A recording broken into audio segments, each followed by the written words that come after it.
Are you wondering about the real estate market in Montgomery County right now? Well, that's what we're talking about today, so let's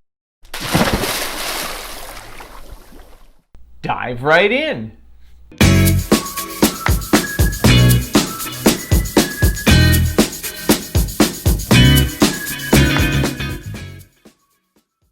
Today is August 5th, 2020, and as Montgomery County stays on hold in Phase 2 of reopening, I'm keeping a careful eye on what's happening with Montgomery County real estate. If you'd like current information about what's happening with COVID-19 in Montgomery County, you'll find the link to the county dashboard in the remarks section below. Today, we'll go through an overview of the July numbers for Montgomery County, so you can get a sense of what's been going on in the real estate market for the last month. I've also included numbers for July of 2019 to help you get a little perspective about how it compares to a year ago.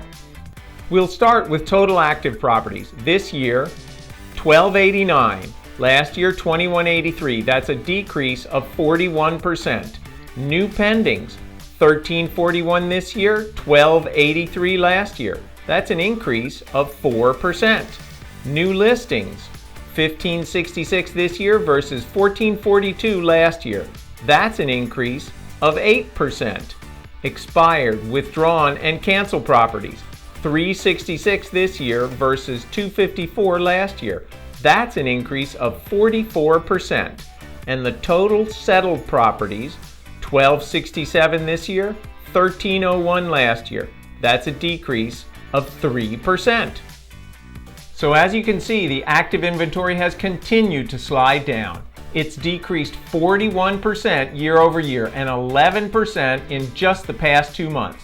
New listings and new pendings have both increased on a year over year and month over month basis, with listings increasing slightly more.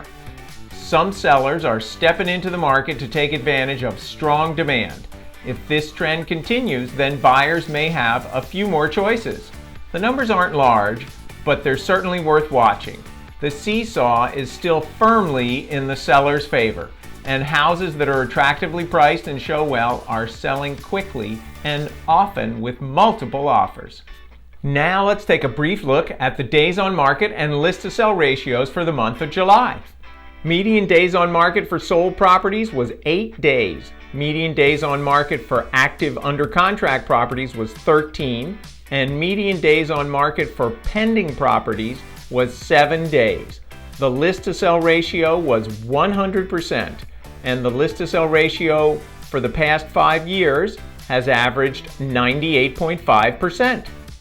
For a little perspective, the days on market for sold properties in July of 2019 was 15 days, so that's a decrease of 46% year over year. Whenever I talk to people, they always want to know, how's the market?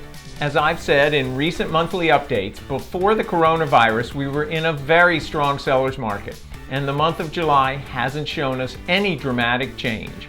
I'll be watching to see if the increase in new listings continues, but at roughly 1 month's inventory of active properties, it's got a long way to go before the balance tips in the buyer's favor.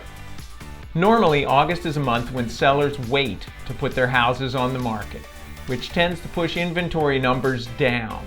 But 2020 is anything but a normal real estate market. So we'll see what August numbers look like in early September. Of course, things could move to a more balanced market or even a buyer's market in the future.